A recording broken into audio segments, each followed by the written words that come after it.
आज सकाळपासून मन माझं कुठे लागतच नव्हतं. वर्षाचा पहिला सण होता, खास पुरणपोळीचा बेत होता. पण फक्त एकटीच कशी खाणार म्हणून थोडंसं वाईट वाटत होतं. सचिन असता तर बरंच झालं असतं. असं काम महत्त्वाचं म्हणायचं, सुट्टी मिळाली नाही. त्यानंतर मी आज आहे ना ही छान अशी प्युअर हँडलूम माहेश्वरी साडी नेसलेली आहे, जी मी इंस्टाग्रामच्या चंद्रमा रोहिणी या पेजवरून मागवली होती. खरं सांगू का, जर साडीचा कलर आणि साडी सुंदर असेल ना तर आपल्याला जास्त काही करायला लागतच नाही.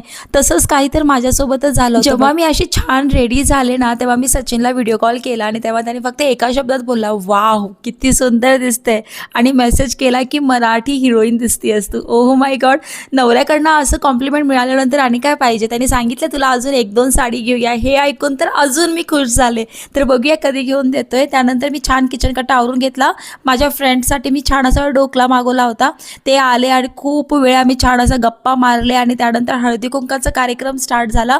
तर हे माझ्या आयुष्यातला पहिला हळदी कुंकू तुम्ही म्हणू शकताय, जे मी स्वतः ऑर्गनाईज केलं. याआधी बाहेर होते त्यामुळे कधी काही जमलं नाही. बऱ्याच गोष्टीच्या चुका पण होत होत्या, पण त्यांनी सगळ्यांनी समजून घेतलं आणि त्यानंतर आम्ही केली धमाल, मस्ती, मजा. ह्याचा फुल व्हिडिओ ना यूट्यूबवरती टाकला. इतकी मजा आली आहे ना काय सांगू. त्यानंतर बराच वेळ म्हणजे वाटलं नव्हतं की इतकं छान माझं सेलिब्रेशन होईल. थोड्या वेळासाठी मला आठवण पण आली नाही त्याची. त्यानंतर जेव्हा मी पुरणाची पोळी करायला घेतली तेव्हा खूप कसं तरी होत होतं. मोजून फक्त 2च केला, एक नैवेद्याला, एक माझ्यासाठी.